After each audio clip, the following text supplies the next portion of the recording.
Let me ask you something.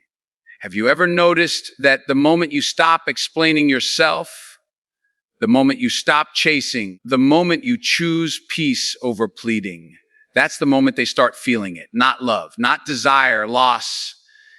And today, I'm going to show you the exact psychological moment when regret walks in and sits down beside them, uninvited. Silence is not weakness. Silence is not confusion. Silence is control. When you finally stop explaining yourself, something powerful happens. Not around you, but inside the other person. They were used to your words filling the gaps. Your messages softened consequences.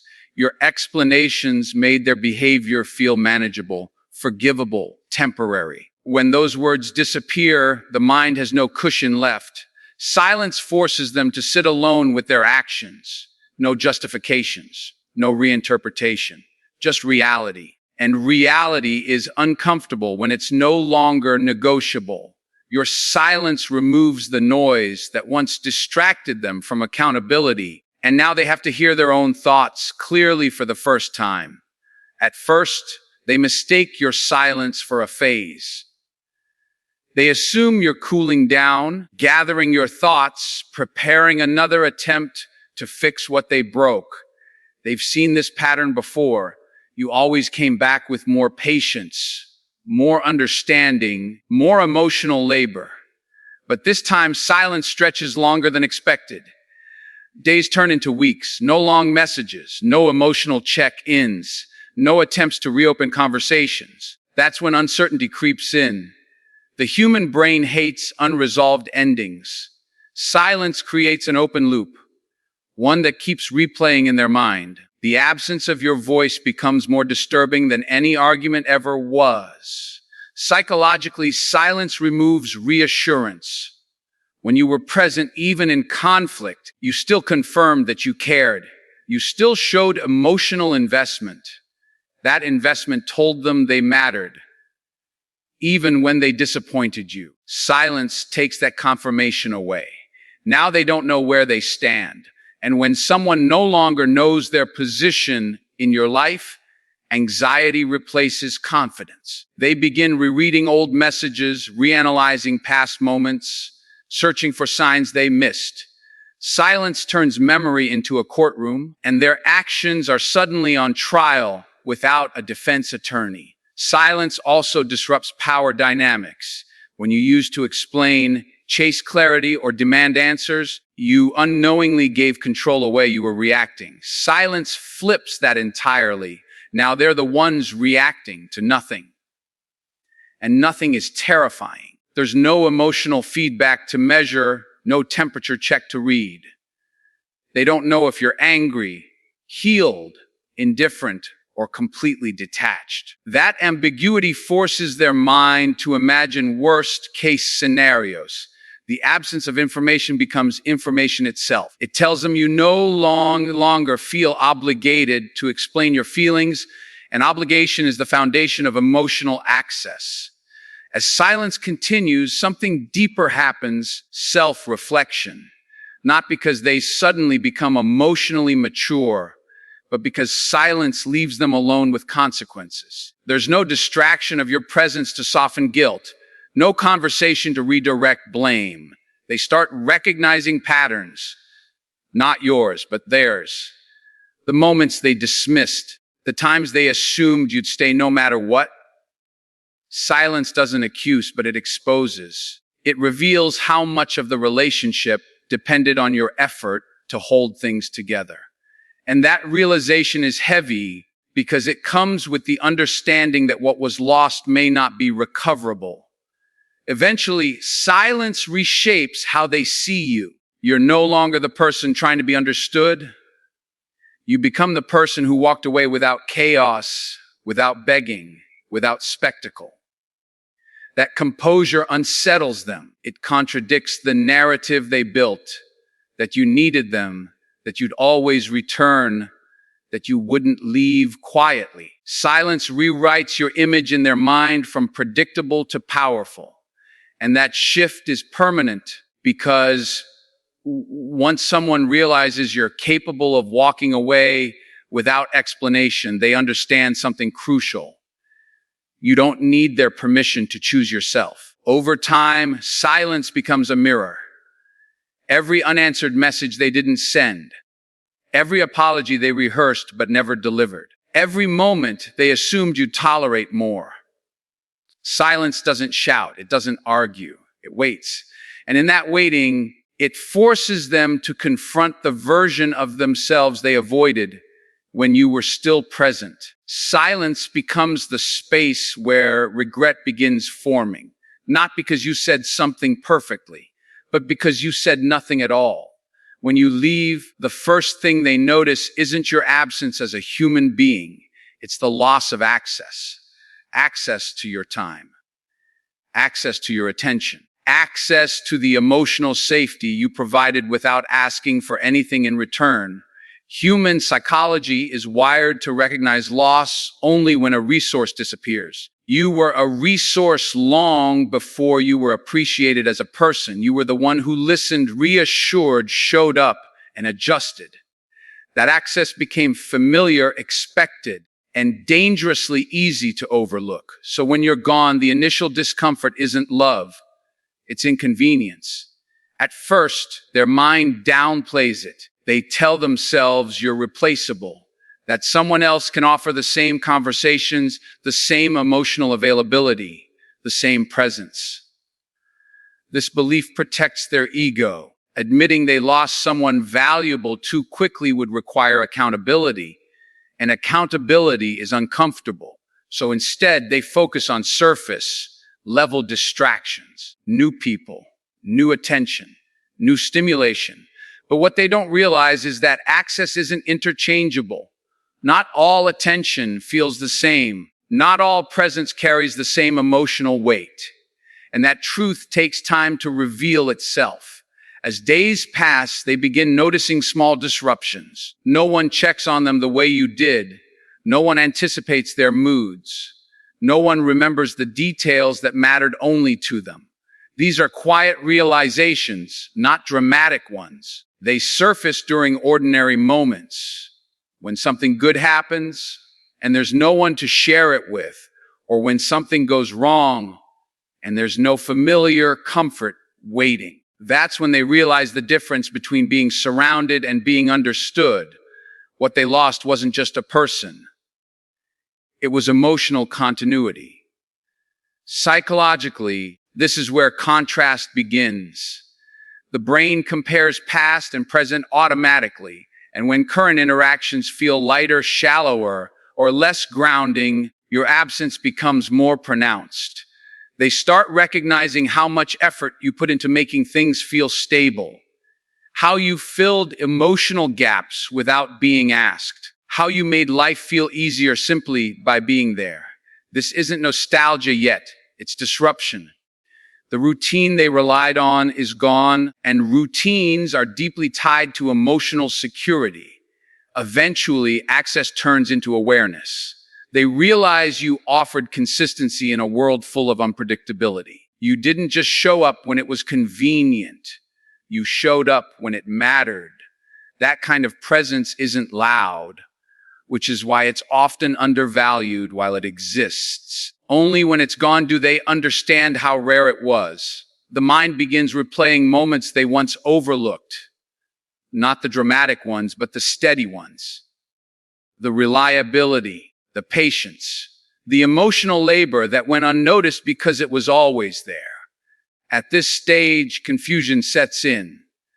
They can't quite name what feels missing, only that something feels off. Conversations don't land the same. Connections feel transactional instead of grounding. And slowly, the realization forms, access wasn't guaranteed, it was given. You chose to give it, and you also chose to take it back. That choice unsettles them because it challenges the assumption that you would always be available. The loss of access becomes a reminder that they didn't own your presence. They benefited from it. Over time, missing access transforms into missing you. But that transition isn't immediate. It requires emotional honesty. It requires acknowledging that what they lost wasn't just comfort, but depth, not just availability, but intention. And when that realization finally settles in, it carries weight, because by then you're no longer reachable. The access they once took for granted is gone, not temporarily, not emotionally, but completely. And that's when absence stops feeling inconvenient and starts feeling permanent. Nothing unsettles someone more than watching you evolve without them. Not because they want you to fail, but because your growth dismantles the story they told themselves when you left. They assumed you would struggle, hesitate, or eventually come back seeking familiarity. That belief gave them comfort. But when they see you becoming calmer, more focused, more self-directed, it creates psychological dissonance. Their mind has to reconcile two conflicting ideas: that they were important to your stability and that you're thriving without their presence. That contradiction is where insecurity is born. Growth changes your energy before it changes your circumstances. You move differently. You speak with less urgency. You stop reacting to things that once disturbed you.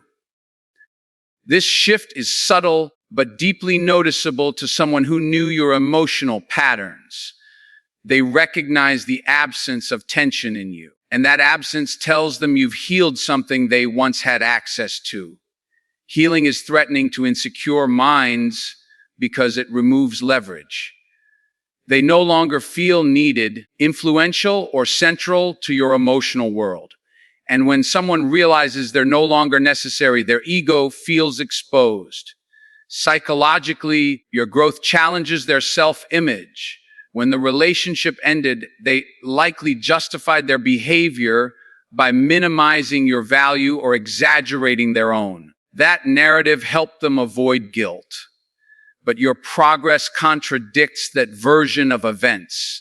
If you're improving, gaining clarity, and building confidence, then maybe the problem wasn't your inadequacy. It was their inability to meet you where you were headed. That realization is uncomfortable. It forces them to confront the possibility that they didn't lose you because you were difficult, but because they were unprepared. As you grow, comparison becomes inevitable. They begin measuring their current emotional state against yours. And if they feel stagnant, confused, or unfulfilled, your progress magnifies that gap. Your peace highlights their chaos. Your direction highlights their uncertainty. Even if they never admit it out loud, your growth becomes a mirror reflecting what they avoided working on themselves. Insecurity thrives in comparison, especially when the comparison reveals missed potential, not just in the relationship, but within themselves. There's also fear attached to your growth. Fear that you've outgrown the version of them they offered. Fear that if they came back now, they wouldn't recognize you. Or worse, that you wouldn't recognize them as enough. Growth raises your standards silently. You don't announce it, but it shows in what you tolerate and what you no longer entertain. That silent elevation unsettles them. It introduces the idea that even if they wanted to return, access wouldn't be the same. And loss feels heavier when it comes with finality. Over time, your growth reframes the breakup in their mind. It stops being a mutual ending or a necessary separation and starts looking like a missed opportunity. They begin wondering who they could have been if they had grown with you instead of apart from you. That thought lingers because growth isn't just about success, it's about alignment. And watching you align with yourself makes them question why they couldn't align with you when it mattered. Insecurity deepens when they realize your growth didn't require their absence. It required their removal. That's the hardest truth to face. That sometimes progress happens not because love ended, but because resistance did. And that realization doesn't bring immediate regret. It brings unease, a quiet awareness that you didn't just move on, you moved forward. And they stayed exactly where they were, At first, they believe replacement will erase the loss. This belief is comforting. It suggests that what you brought into their life wasn't unique, just convenient. New attention feels exciting. New conversations feel refreshing. Novelty creates the illusion of progress, and for a while, that illusion works. The brain releases dopamine in response to something new, masking the absence of depth. They mistake stimulation for connection, and in that early stage, they genuinely think they've moved on. But novelty fades quickly, and when it does, reality starts to surface. The failure of replacement isn't immediate, it's gradual. It shows up in the small moments that don't feel right, the jokes that fall flat, the silences that feel awkward instead of comfortable, the emotional gaps that no one instinctively fills. Replacement can mimic surface behaviors, but it can't replicate emotional familiarity. You weren't just present, you were attuned. You knew rhythms, triggers, patterns. That level of understanding is built over time, not found overnight. And when the new person doesn't respond the way you did, comparison begins quietly. Psychologically, the mind starts searching for what feels missing. At first, they blame compatibility, timing, circumstances, anything except the truth, because admitting that the replacement lacks what you provided would mean acknowledging your value too late. So instead, they keep trying, meeting new people, staying busy, distracting themselves. But distraction doesn't resolve absence. It only postpones awareness. And awareness always catches up when emotional needs go unmet. As replacement continues to fail, frustration sets in. They find themselves remembering moments with you unexpectedly. Not the dramatic ones, but the dependable ones. The way you understood without explanation. The way you stayed present without being asked. These memories don't arrive with longing at first. They arrive with comparison. The mind asks questions it avoided before. Why did things feel easier then? Why did I feel more understood? Why does everything now feel so transactional? These questions mark the beginning of regret, even if they don't recognize it yet.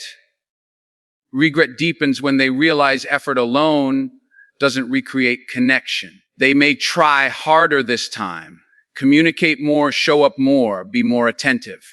But effort without emotional history feels mechanical. You can't force familiarity, you can't rush trust, and you can't duplicate the bond that formed through shared time, vulnerability, and consistency. The realization hits quietly. What they had with you wasn't common. It was cultivated. And once cultivated bonds are broken, they don't regenerate easily. There's also ego involved. They expected replacement to validate their decision, to prove they didn't lose anything meaningful.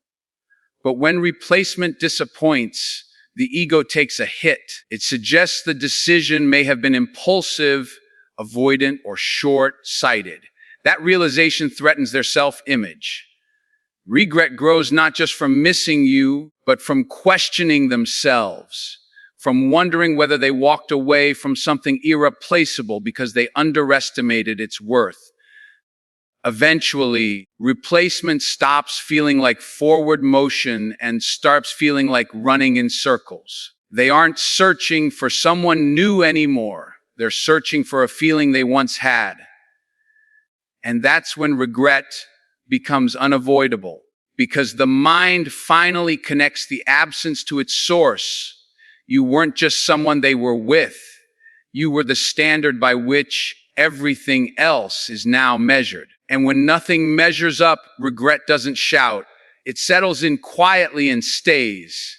For a long time, your reactions anchored the connection. Whether it was anger, sadness, frustration, or pleading, your emotional responses told them they still mattered. Reaction is engagement, and engagement signals attachment. Even conflict can feel reassuring when it confirms relevance.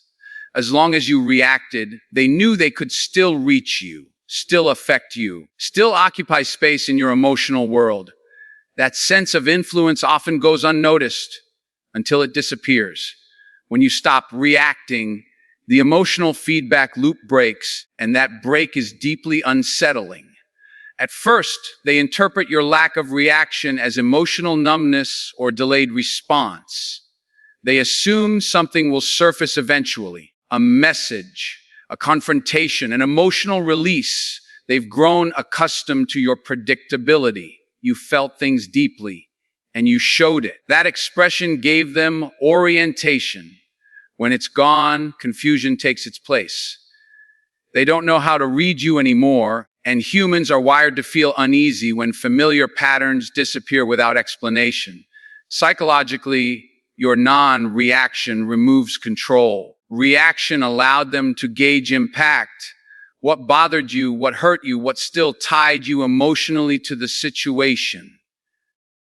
Without that data, they're left guessing. And uncertainty triggers anxiety.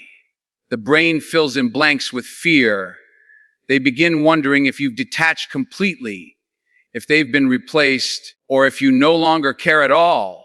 Each possibility feels threatening in its own way. Your silence doesn't answer questions, and unanswered questions tend to grow louder in the mind. As time passes, your lack of reaction starts to feel final. Not dramatic, not hostile, just finished. And that finality carries weight. Indifference communicates something powerful, that you've processed what needed to be processed. You're no longer seeking validation, closure, or explanation. That realization hits harder than anger ever could. Anger implies unfinished business. Indifference implies resolution, and resolution leaves no opening to re-enter. This is often the moment they start replaying scenarios. What if they had handled things differently? What if they had spoken sooner, listened more, chosen better? These thoughts arise because your non-reaction removes the opportunity to correct the narrative. There's no chance to negotiate, no emotional door left ajar. Regret feeds on missed opportunities, and your calm detachment makes those missed chances feel irreversible. There's also an ego impact. People expect reactions when they believe they mattered. When there's none, it challenges their perceived significance in your life. They start questioning whether they were ever as important as they thought. That doubt unsettles identity because relationships often validate self-worth. Your lack of reaction forces them to confront the possibility that their role in your life has ended, not with chaos, but with quiet certainty. Over time, the absence of reaction reshapes memory. They no longer remember the breakup as emotional or dramatic. They remember the moment you stopped responding. That moment becomes symbolic, the point where influence ended. And influence, once lost, is rarely regained. That's when the loss becomes real. Not because you said goodbye, but because you didn't say anything at all. Closure is often misunderstood. People think it comes from conversations, explanations, apologies, or final words. But psychologically, closure doesn't come from what is said. It comes from what is accepted. When you were still seeking answers, you were emotionally invested in an outcome. You wanted understanding, validation, or acknowledgement. That need kept the connection alive, even in absence. The moment you stop needing closure from them, something fundamental shifts. You no longer require their participation to make sense of what happened. And that independence is powerful because it removes them from the center of your healing. At first, they don't notice this shift. They assume you're still processing, still replaying events, still holding questions. That assumption gives them a sense of unfinished relevance. But over time, your behavior changes. You stop asking mutual friends about them. You stop circling back to old conversations.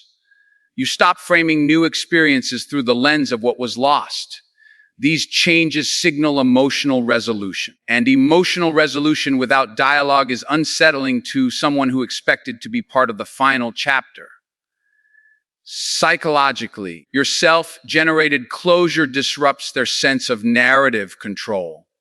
Many people rely on shared stories to define how relationships end. Who was right? Who was wrong? Who cared more?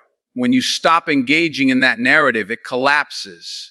There's no mutual agreement on what it all meant. No final verdict. Just your quiet decision to move forward. That ambiguity forces them to sit with unanswered questions of their own, questions they assumed you would help resolve. As you let go internally, your energy shifts outward. You invest in yourself, your routines, your future. This isn't performative. It's instinctive. You're no longer anchored to the past, so your attention naturally redirects. And when they observe this redirection, it lands differently than anger or sadness ever did. It tells them the relationship has been mentally archived, not suppressed, not avoided, processed. That realization carries a sense of finality that words cannot replicate. There's also a reversal that happens here. When you no longer need closure, they often begin seeking it. They replay conversations, search for meaning, and wonder how you moved on without resolution. This reversal creates discomfort because it places them in the position you once occupied, seeking clarity, wanting answers, hoping for emotional acknowledgement. And the mind struggles with that role swap, especially if they believed you would always need more than they did. Over time, your lack of need becomes the closure itself, not just for you, but for the dynamic. It communicates that you've extracted what mattered. Lessons, self-awareness, boundaries, and release the rest. There's no resentment fueling you forward, no unfinished business pulling you back. And that calm detachment leaves them with a realization that's difficult to escape. The chapter didn't end because it was explained.